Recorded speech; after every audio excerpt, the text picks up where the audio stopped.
વડાપ્રધાન નરેન્દ્ર મોદીના 75મા જન્મદિવસ નિમિત્તે બાલા બહુચર શક્તિપીઠ ટ્રસ્ટ દ્વારા અમદાવાદના સોલા મંદિર ખાતે ભવ્ય કાર્યક્રમનું આયોજન કરાયું।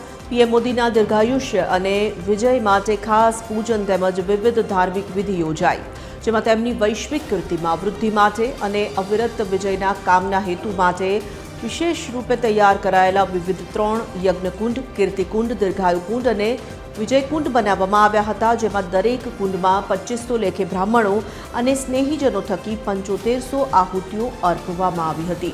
આ પ્રસંગે મોટી સંખ્યામાં વિવિધ સામાજિક અને ધાર્મિક પ્રતિનિધિઓ દ્વારા શુભેચ્છાઓ પાઠવવામાં આવી હતી।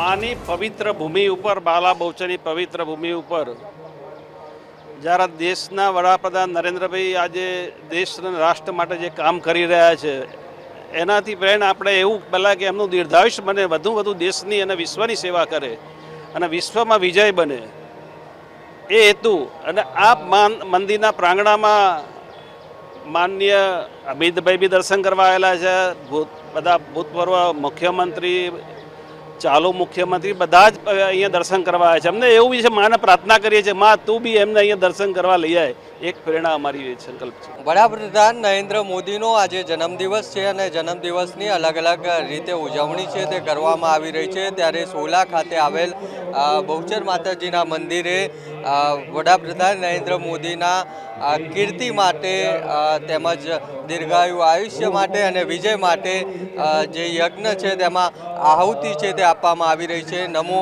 કીર્તિકુંડ છે, ત્યાં જે રીતે તેમની કીર્તિ થાય તે માટે નમો કીર્તિકુંડ છે તે બનાવવામાં આવ્યું છે અને સાથે સાથે નમો દીર્ઘાયુ કુંડ છે તે પણ બનાવવામાં આવ્યો છે। આ રીતે અલગ અલગ 3 કુંડ છે તે બનાવવામાં આવ્યા છે, જેમાં અહીંયા યજ્ઞમાં આહુતિ છે તે આપવામાં આવી રહી છે। દરેક યજ્ઞમાં 2500 લેખે લગભગ 7500 જેટલી આહુતિઓ છે તે અર્પણના સંકલ્પ સાથે આ જે યજ્ઞ છે તેનું આયોજન કરવામાં આવ્યું છે। એટલે આ રીતે અલગ અલગ રીતે સમગ્ર દેશ સહિત ગુજરાતમાં પણ વડાપ્રધાન નરેન્દ્ર મોદીની જન્મદિવસની ઉજવણી અને યજ્ઞનું આયોજન થઈ રહ્યું છે।